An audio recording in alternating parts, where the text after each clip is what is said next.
Assalamualaikum, selamat pagi anak-anak. Hari ini kita akan belajar masih di tema 7 ya, subtema 3. Sebelum belajar, sebaiknya kita berdoa terlebih dahulu ya.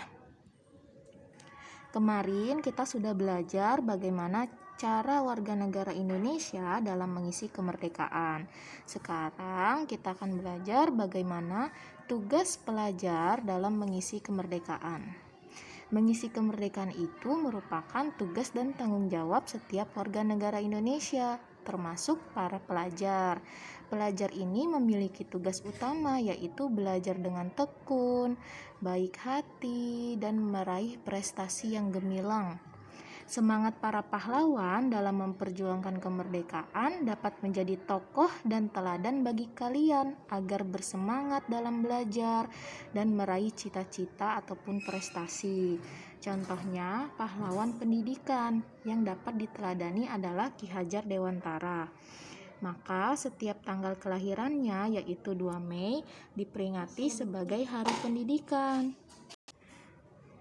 Perjuangan pelajar sekarang itu adalah memperjuangkan cita-cita masa depan yang lebih baik dengan memiliki keterampilan dan skill yang cukup untuk mencapai kesejahteraan hidup. Pancasila sebagai alat pemersatu bangsa.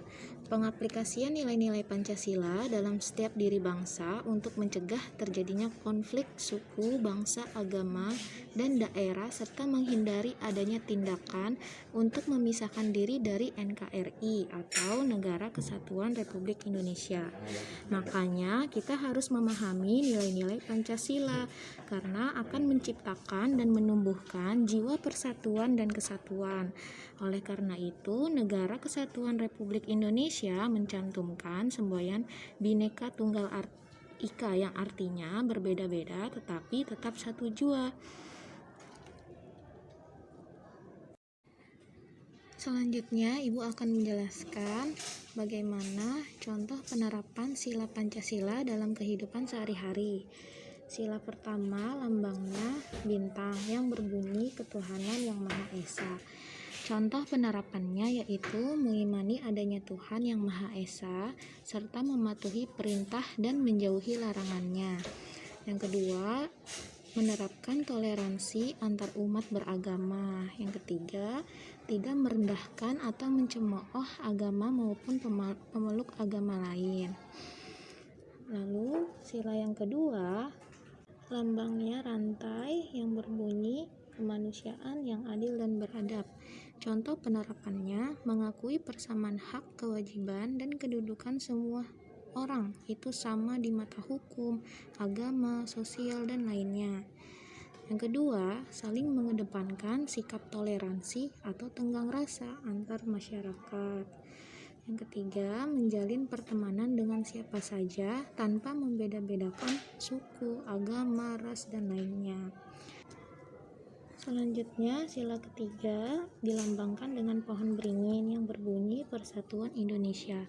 Contoh penerapan dalam kehidupan sehari-hari yaitu melestarikan budaya Indonesia seperti baju adat, tarian adat, bahasa, alat musik, daerah, dan lain sebagainya. Yang kedua, membantu keluarga, teman, dan kerabat yang mengalami kesulitan. Yang ketiga, bisa dengan cara bergotong royong baik di lingkungan rumah maupun di sekolah.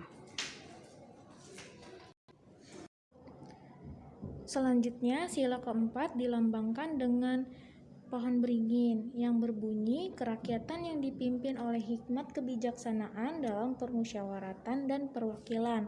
Contoh penerapan dalam kehidupan sehari-hari yang pertama, melakukan musyawarah untuk memperoleh keputusan bersama, mengedepankan toleransi dan keadilan dalam mengemukakan dan mendengar pendapat di dalam musyawarah. Yang ketiga, keputusan akhir dalam musyawarah harus disetujui oleh semua pihak karena atas keputusan bersama. Lalu sila yang terakhir dilambangkan dengan Adi dan Kapas yang berbunyi keadilan sosial bagi seluruh rakyat Indonesia. Contoh penerapan dalam kehidupan sehari-hari yaitu mengedepankan sikap adil antar sesama manusia, melaksanakan kewajiban dan menghormati hak orang lain. Dan yang ketiga, kesejahteraan seluruh rakyat Indonesia dikedepankan dibandingkan kemakmuran pribadi ataupun golongan. Paham anak-anak?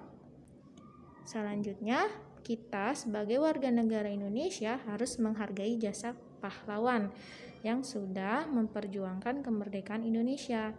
Sikap menghargai pahlawan harus kita tanamkan sejak dini ya. Sikap semangat cinta tanah air itu disebut juga nasionalisme.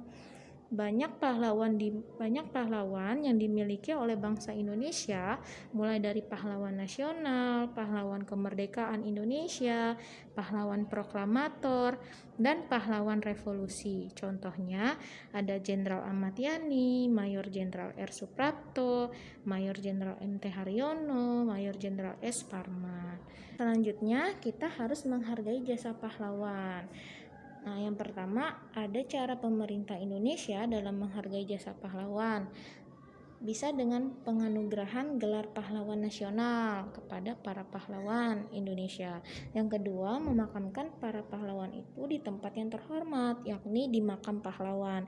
Yang ketiga, mengabadikan nama para pahlawan sebagai nama jalan, gedung, dan sebagainya. Lalu juga bisa membangun tugu peringatan, monumen, ataupun patung untuk mengenang dan menghormati jasa para pahlawan.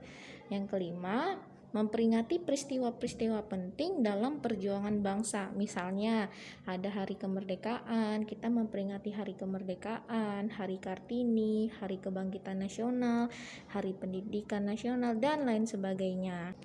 Selanjutnya, beberapa tindakan atau sikap meneladani pahlawan dalam kehidupan sehari-hari yaitu sikap rela berkorban, berani dalam kebenaran, berjiwa besar, artinya menerima kemenangan ataupun kekalahan dengan lapang dada.